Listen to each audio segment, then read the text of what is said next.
Welcome everyone back to weekly weather updates, and in today's video we're going to have the latest from the live radar from the latest UKV, have a look at the precipitation and the temperature over the next 5 days. It is continuing to be very hot for all through Thursday, as we do see temperatures potentially getting up towards the 29 or 30 degree mark.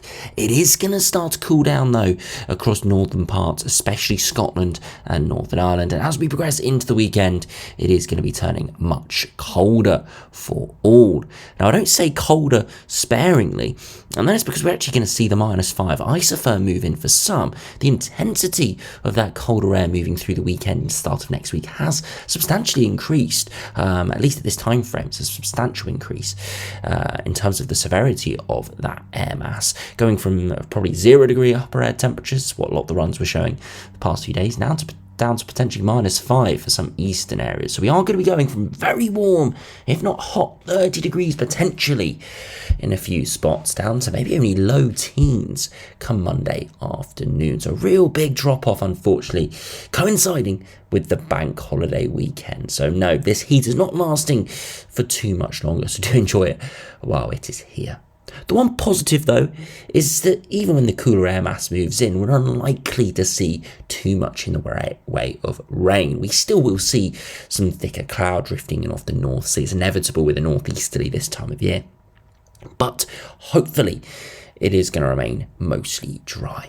As we progress into the longer term though, the high pressure still looks like it's going to be a fairly dominant feature, and we are going to see oscillating upper air temperatures, so still could be some decent conditions as we progress into May, but at the moment not expecting a return of anything majorly warm, at least for the next couple of weeks.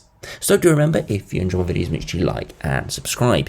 Now to start on the live radar, you can see at the moment it is a bone dry evening. We're on this around 8:30 on Wednesday night, and you can see, as I said, bone dry, a bit of rain drifting into the far north, and that's already signs of that colder air starting to make inroads. For northern areas, it will push through on Thursday, but for most, we should still have warm conditions for all of Thursday, hot conditions for Thursday, warm for the southern parts of the British Isles through Friday, before cooler conditions do arrive for most into the weekend. Now, if you look at the temperatures this evening, you can see it is still very, very warm. We've got some hot spots out there, especially across central England, up towards the northwest, really intense there towards the Liverpool area. I do think that's probably just a nuance of the radar here. I don't suspect it's 28 degrees or whatever that's symbolising there. For most, it's still low 20s this late in the evening, but those temperatures will fall away.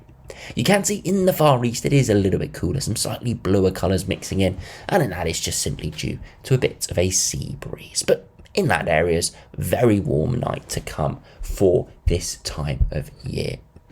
Even further north, the far north of Scotland, still in the mid-teens this time of evening. That is very mild for the time of year, very warm, but as I said, it is all changing over the coming hours. Now, if you have a look at the latest top temperatures for the day from Net Weather, you can see mostly it was 25 or 26 degrees. I'm surprised we didn't see a rounded 27 out there, given the estimations from the runs yesterday, but 25, 26 was the expected widespread number, and that's exactly what we saw. You can see here, Lake and Heathrow Royal Air Force Base got up to 29 degrees. Now, given there's a 3-degree gap to Heathrow and Northolt's, I do doubt how accurate that is, as you suspect if one got to 29, there'd be a few around the 27, 28. Perhaps it's just a very local microclimate conditions, or perhaps there was a slight error there, and it's a few degrees warmer than we were expecting. So we'll ignore that for the time being. Suspect, though, that, top temperature 25 to 26. A few isolated areas probably picked up by the weather stations available here. Probably got up towards 27. Now, do go over to the latest UKV now. And if we do look at the latest precipitation charts, you can see really not much going on. As we progress through this evening into Thursday morning, there could be a few odd showers to start May there across northern areas, and there's a risk in the heat of tomorrow. A few severe thunderstorms could take off around lunchtime across parts of southern Republic of Ireland, parts of northern England, and especially maybe there the West Midlands into parts of Wales.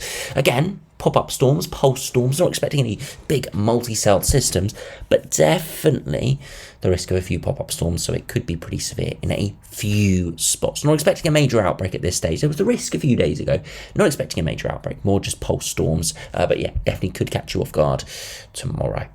Those will dissipate away through the evening, and you can see into Friday a bit more cloud quite widely, and that is just symbolic of the changing conditions. You can see in the north a few showers arriving, just generally thicker cloud. Further southwards, still dry and still plenty of sunshine.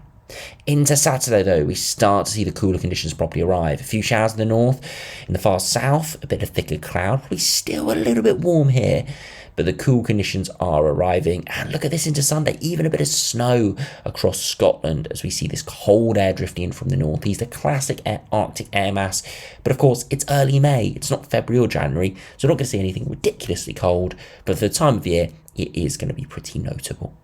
You can see those temperatures, the precipitation continues to stream in off the North Sea. Nothing major, but again, isolated showers and just generally a bit more in the way of cloud and maybe a few bits and bobs of persistent rain. But really, the major thing is going to be those temperatures. If you look at the afternoon temperatures, today 25, 26 predicted here from the UKV, and pretty much exactly what we saw. So very good accuracy here from the UKV. Sometimes it underdoes it a little bit, but in this scenario, it has been very accurate. So good news for the next few days. Hopefully should be continuing in its accuracy. As we head into Thursday morning, a pretty mild night. Again, not a tropical night where temperatures stay towards 20 degrees, but very mild for the start of May, where some areas won't get below around 13 or 14 degrees. Again, doesn't sound that warm, but for this time of year, that is pretty notable. And of course, Monday, some of that will be people's high temperature, most people's high temperature, in fact.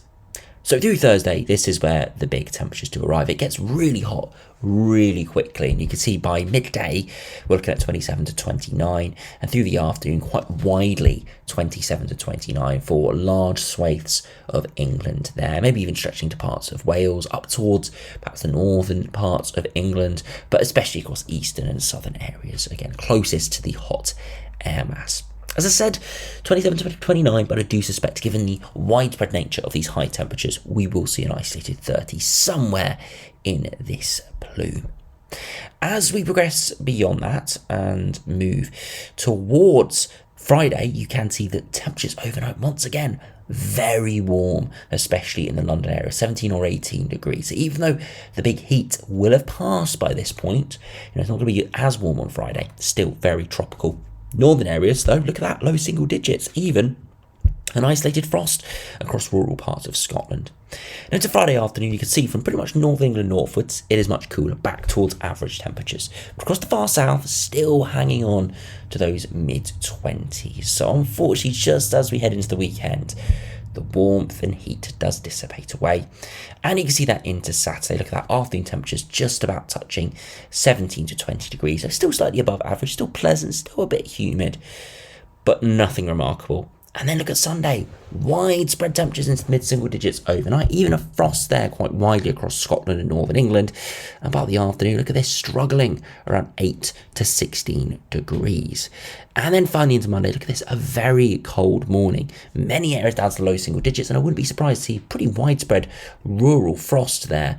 And by the afternoon, once again, 9 to maybe 14 degrees. So those overnight lows we're going to see throughout the next 2 nights, those are going to be perhaps higher than our daytime high come Monday afternoon, which of course is a bank holiday.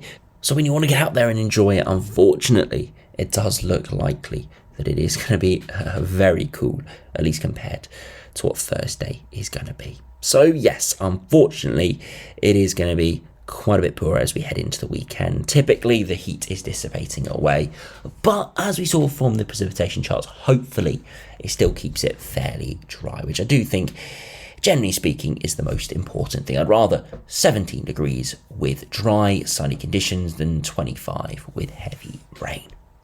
Now, if you progress into the longer range, you'll be able to see those northerly winds starting to push in very cold air drifting in for this time of year. Again, the upper air temperatures down towards the -5. You can see it's not a massive air mass, in size, but definitely pretty potent for this time of year. If you look at the temperature deviation, you can see it is really chilly for this time of year, and definitely is gonna, really hit the system there into Monday.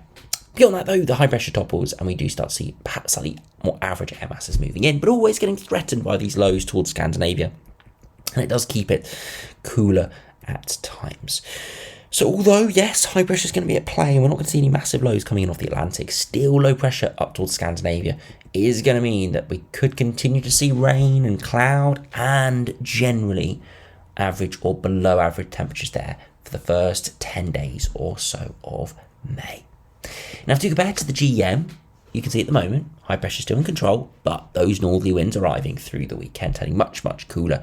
And eventually the high pressure does topple, and again threatened by some lows from the north, but the high pressure is never weak enough for it to fully break through. And fortunately, we do stay hopefully dry.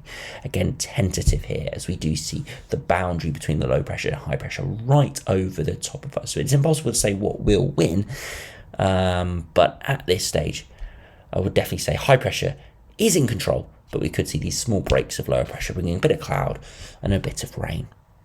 And finally, if we compare to the latest ECMWF, broadly very similar again. Those northerly winds arriving through the weekend are much, much colder, and again high pressure toppling in. The risk of some slight easterlies there, bringing it slightly colder. But again, you can see, generally speaking, under higher pressure, temperatures will be probably hovering around average for much of the foreseeable future, maybe below average if we do pull in those northeasterly or easterly winds. So yes, we are ending April and of course starting May tomorrow on a summery note. But in the subsequent days, we're going to go back towards more of a spring note, or even an early spring note with temperatures probably below average for May. So yeah, it is a bit unfortunate, but what can we do? We've seen the heat, and unfortunately we're going to get the opposite end of the spectrum in the next week or so. And finally, if we look now at the ensembles, you can see some going very warm, 10 degrees at 850 HP. For this time of year, so you see it's around 7 or 8 degrees above average, down towards -5, which is around 7 or 8 degrees below average.